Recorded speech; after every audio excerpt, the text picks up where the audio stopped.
Inheritance tax. Who does your wealth really belong to? Welcome to Money and Good Sense. Few taxes create as much debate as taxes on inheritance. In the United States, you will often hear about the estate tax.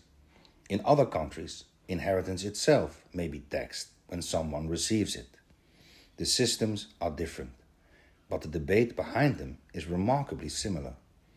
For some people, taxing inherited wealth is a reasonable way to reduce inequality and give people a more equal start in life. For others, it feels like a tax on something very different.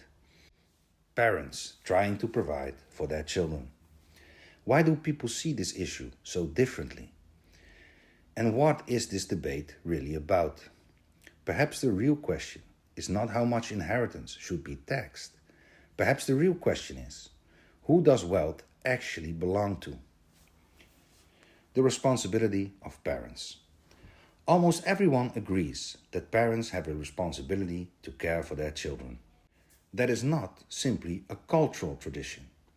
Legal systems also recognize that parents have special obligations towards their children. Parents are expected to provide food, shelter, safety, education, and the basic necessities of life. That responsibility does not disappear simply because raising a child is expensive. And it does not disappear because having a child may not have been planned. Society therefore accepts a basic principle. Parents have a special responsibility for the well-being of their children. But that immediately raises an interesting question. Where does that responsibility end? When does providing for your children end? Nobody seriously argues that parents should not be allowed to feed their children, buy them clothes, pay for their education, or provide them with a safe home. But what happens when those children grow older? Should parents be allowed to help pay for college? Of course. Should they be allowed to help their children buy their first home? Should they be allowed to save money for them, help them start a business, or support them when life becomes difficult? Most people would probably say yes. But then we arrive at a more difficult question. What if parents spend their entire lives working, saving, and building wealth, and want whatever remains to go to their children? Is that simply another form of providing for your family? Or is inheritance fundamentally different? And this is where the debate about inheritance taxation really begins. Family. When we talk about family, we often think first about parents and children. But families can be much larger than that. Brothers, sisters, grandparents, aunts, uncles, cousins. And in many families, people help one another when help is needed. An uncle might help pay for a niece's education. A brother might help his sister through financial difficulties. A daughter might take care of her parents when they become older. Grandparents might help their grandchildren buy their first home. For many people, this feels completely natural. Not because the government requires it, but because family matters to them. Families often function as small support networks. People share responsibilities. They help each other. And sometimes they transfer money or property from one generation to the next. But this is also where tension can arise. Because financial support within a family can have tax consequences. And when money is transferred after someone dies, those consequences can become significant. Some people therefore feel that the government is interfering with something that should primarily remain within the family.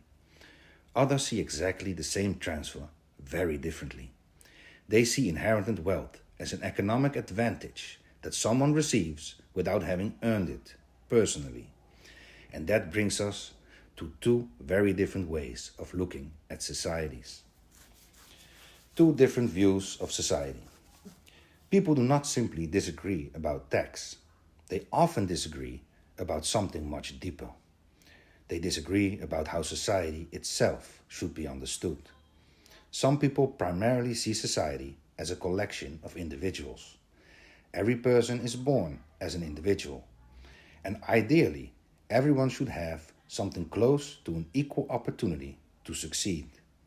From that perspective, a very large inheritance can seem unfair. One person may begin adult life with nothing. Another may receive a house, a business, a large investment portfolio, or millions of dollars, not because that person worked harder, but simply because of the family into which he or she was born.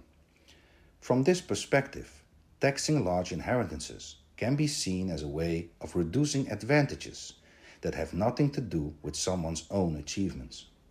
But there is another way to look at society. Some people see society not only as a collection of individuals, but also as a collection of families.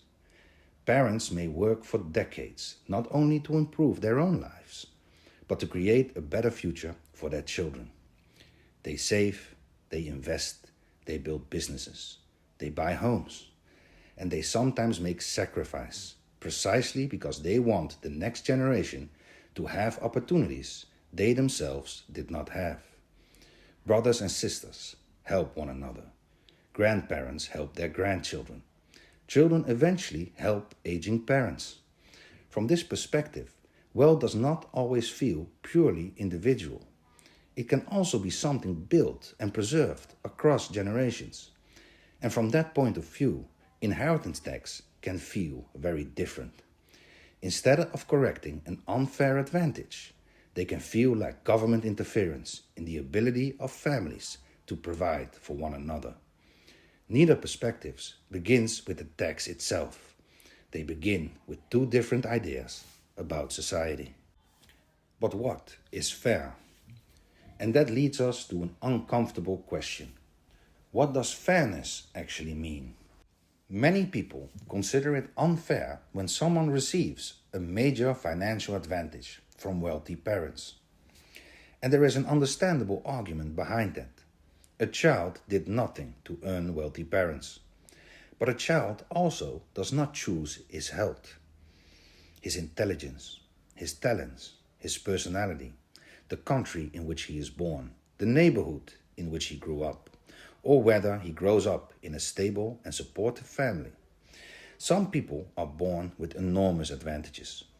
Others begin life facing enormous disadvantages. And many of those differences have nothing to do with money. So if fairness means that everyone must begin life with exactly the same advantages, we immediately encounter a problem. That world has never existed, and it probably never will. Are we really equal? Perhaps human beings are not equal in every measurable sense. One person is physically stronger, another is more intelligent. One person has an extraordinary musical talent, another has exceptional social skills. One child grows up surrounded by supportive parents and grandparents, another does not. One person is born with a disability, another is born with exceptional natural abilities. We do not begin life with identical circumstances. We do not have identical abilities, and we will not achieve identical outcomes. But that does not mean that people are worth more or less than one another. There is an important difference between being equal in every characteristic and being equal in human worth. We may not be equal in ability, in health, in wealth, in talent, or in opportunity, but we can still be equal in dignity and value. And when governments try to reduce inequality, inheritance taxes are only one possible tool. A government can tax wealth, but it can also invest in education, make healthcare more accessible, support people with disabilities, create opportunities for children from disadvantaged families, or make it easier for people to build wealth of their own. The question is therefore not simply whether inequality exists. Of course it exists. The more difficult question is, which inequalities should the government try to correct, and how far should it go? The role of the government. Governments therefore face a difficult balance. On one side, they may want to prevent extremely large concentrations of wealth being passed from one generation to another generation. Because if enormous fortunes can continue indefinitely within a small number of families, economic inequality may become increasingly permanent. Opportunity can become connected not only to what you do, but increasingly to who your parents were. That is a legitimate concern. But there is another side. Families also play an important role in society. They care for their children. They support relatives during difficult periods. They help older family members. They save for future generations. And they often perform these responsibilities without asking the government to do it for them. So perhaps the question is not whether the government should have any role at all. The question is where the boundary should be. How much should society try to reduce inherited economic advantages? And how much freedom should families have to take responsibility for one another? That is what makes inheritance taxation much more complicated than an ordinary discussion about tax rates. It is really a discussion about the relationship between the individual, the family, and the state.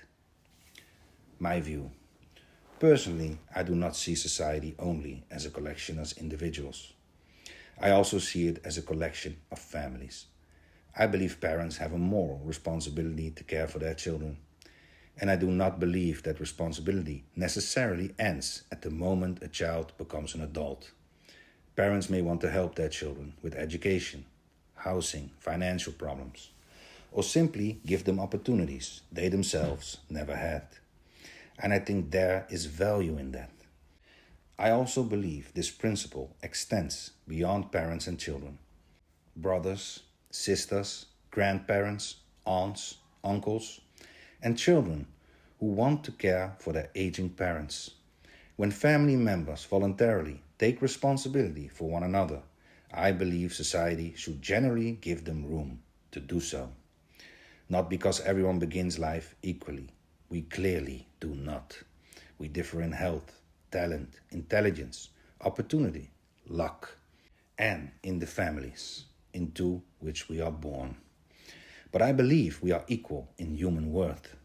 And because family love is one of the ways people voluntarily care for one another, I think government should be cautious about making the transfer of family wealth increasingly difficult. That does not mean I believe every form of estate or inheritance tax is automatically wrong. Extremely large concentrations of inherited wealth can create legitimate economic and social questions. But I would be cautious about treating every inheritance simply as unearned money received by an individual. Because from another perspective, that same inheritance may represent something completely different. Decades of work, saving, sacrifice, and ultimately love. And a deliberate decision by one generation to provide for the next. That is my view. Conclusion. The debate about inheritance taxation is ultimately not just about money. And it is not simply about choosing the correct tax rate. It is about a much more fundamental question. Who does wealth really belong to? Does wealth belong entirely to the individual who earned it? Does a family have a legitimate claim to preserve wealth across generations? Or does society also have a claim when that wealth is transferred? There is no simple answer, because behind the debate are different ideas about fairness, responsibility, family, equality, and the role of government. Perhaps that is why inheritance taxation has remained controversial for so long. The tax may be about money, but the argument is really about something much bigger. For now, I thank you for watching, and as always, everything will be overcome with study and patience.